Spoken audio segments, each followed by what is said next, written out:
Alright, finally, things are starting to get back on track here a little bit. I mean, personal life and whatnot, just a bunch of holidays at work cleared up, and, probably gonna get myself back on track. Anyways, Kamen Rider Zero One episode 7, Ryusoulger episode 30, and Beast Morphers episode 14. Let's just get Beast Morphers out of the way. It's the Halloween episode, it's a clip show, moving on. Anyway, yeah. Okay, fine. To be fair, yeah, I'll just explain the framing device for the clips this time. Yeah, well, let's see. While Steel, Nate, Ravi, and Zoe were getting ready to watch a Halloween movie on a stream, it turns out that the site was owned by Scrozzle, and he used it to hypnotize them into thinking they were the characters in their costumes, and only Devin wasn't affected because he was late, so he had to go and bring them back to their senses with, clip shows and whatnot. And so they had to go and find it. Let's see, against Scrozzle's Fork Robotron, and yeah. Again, it's just a Halloween clip show episode, so whatever. Anyways, Beast Zero One episode 7. There we go. We know how to do things. All right, episode 7 for Zero One. It involves, let's see, the next Humagear on the agenda today is a teacher Humagear who apparently is taking his coaching duties as a school's basketball coach a little bit too seriously. Well, basically, he's become hot-blooded. He's not like a tyrannical drill sergeant or anything like that. He's actually, basically, he's learning from the students that they really want to win a basketball game.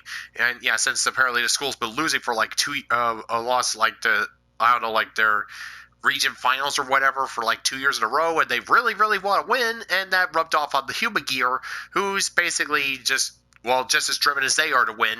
And yeah, Naruto was actually called in to reset him, since apparently the team members' parents are kind of, basically thinking that it's interfering with their studies and whatnot, and the teacher that bought the Humagear is too much of a complete utter wimp to, say no.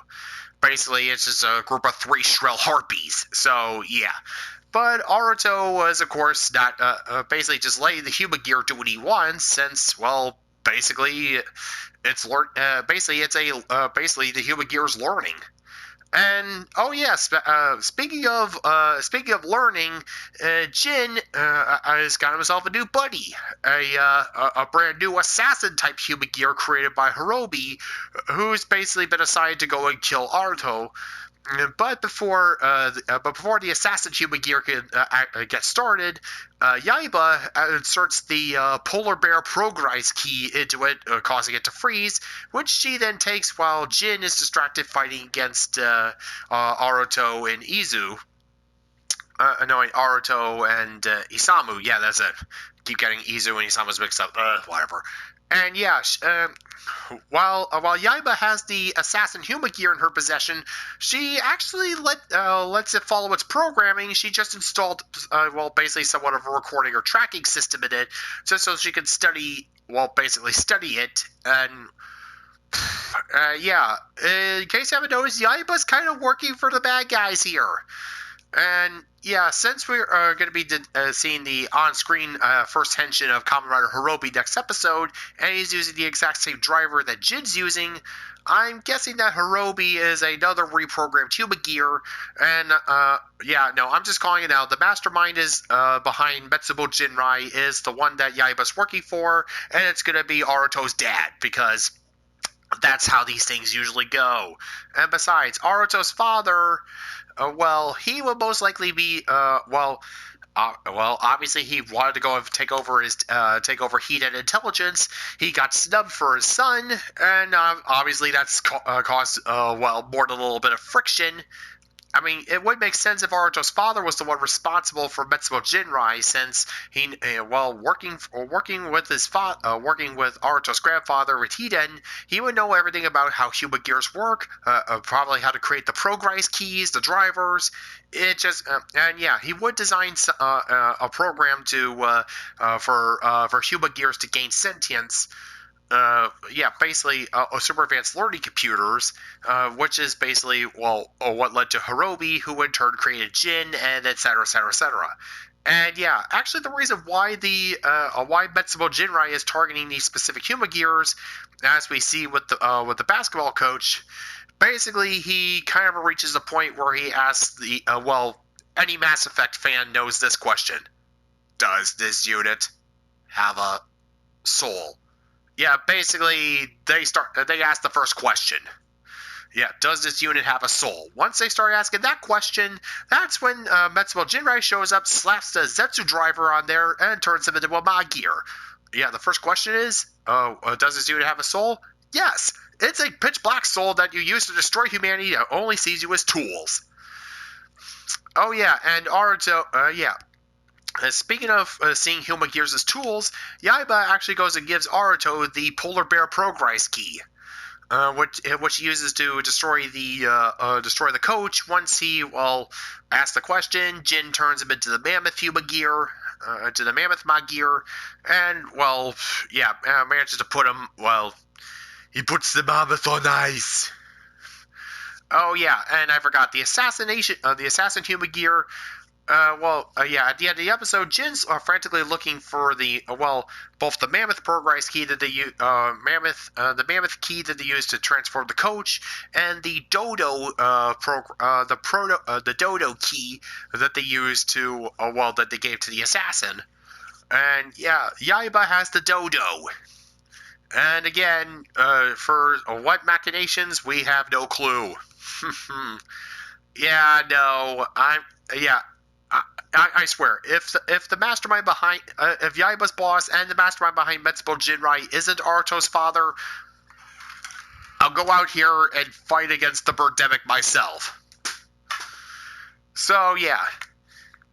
Anyways, moving on to Ryusoulger episode 30, we actually get ourselves a little bit of, we get some expansion on the, oh god, what's his name again? Oh, God, what's his name? Hold on. Oh, yeah, the Nada subplot. Yeah, we get a little bit of backstory for Nada. Yeah, apparently some of the Druidons managed to come back like a couple of thousand years ago, and the previous, the ones to defend the Ryusoul tribe were the previous were Master Black and Master Green.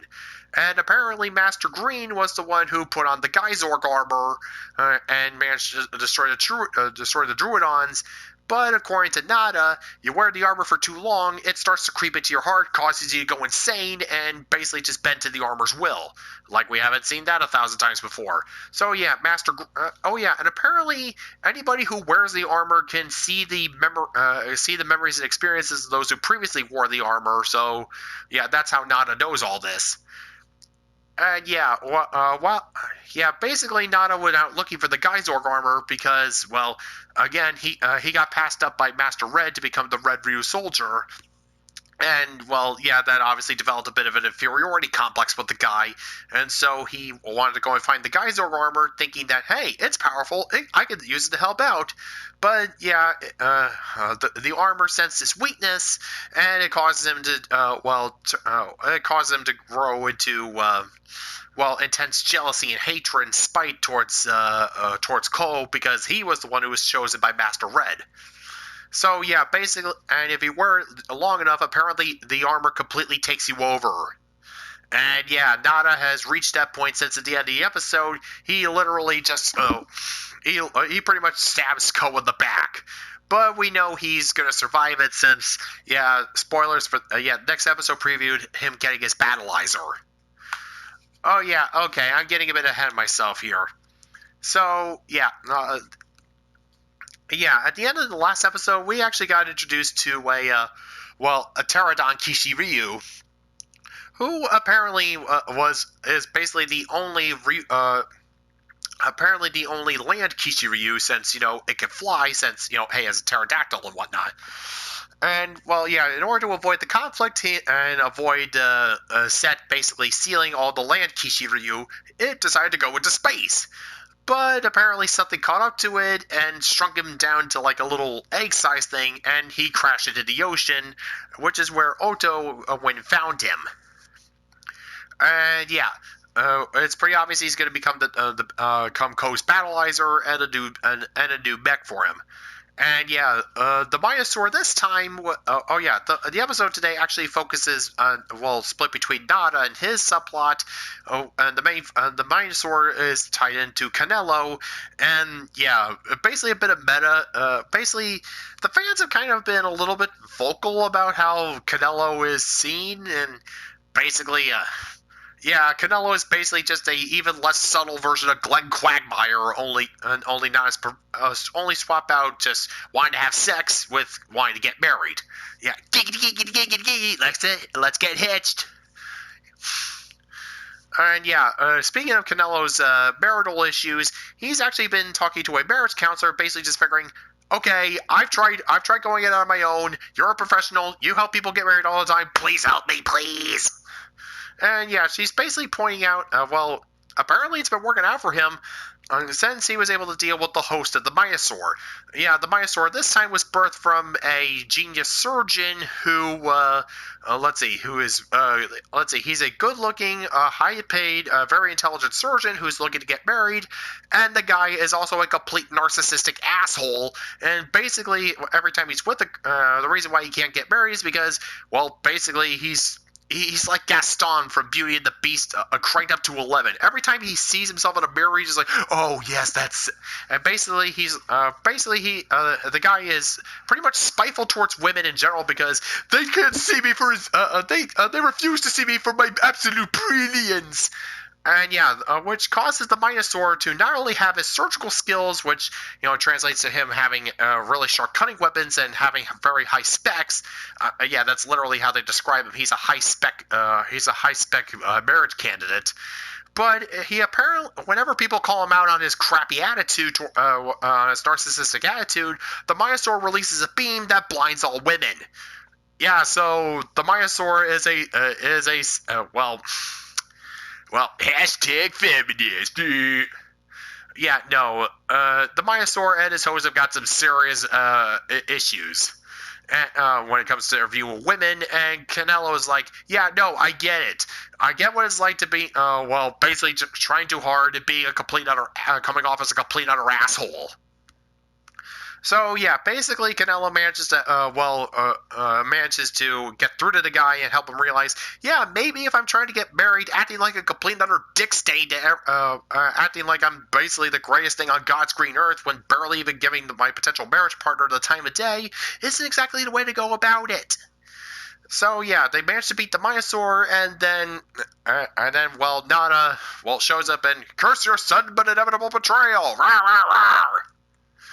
Alright, so yeah. All in all, a decent episode and also a little bit meta considering, basically Canelo's realized that, the fans think he sucks. And he's like, yeah, no, I'm sorry, I'll try to do better. Alright, so Beast Morphers was the Halloween Clip Show episode, so skip. Let's see, Zero One gives us some more,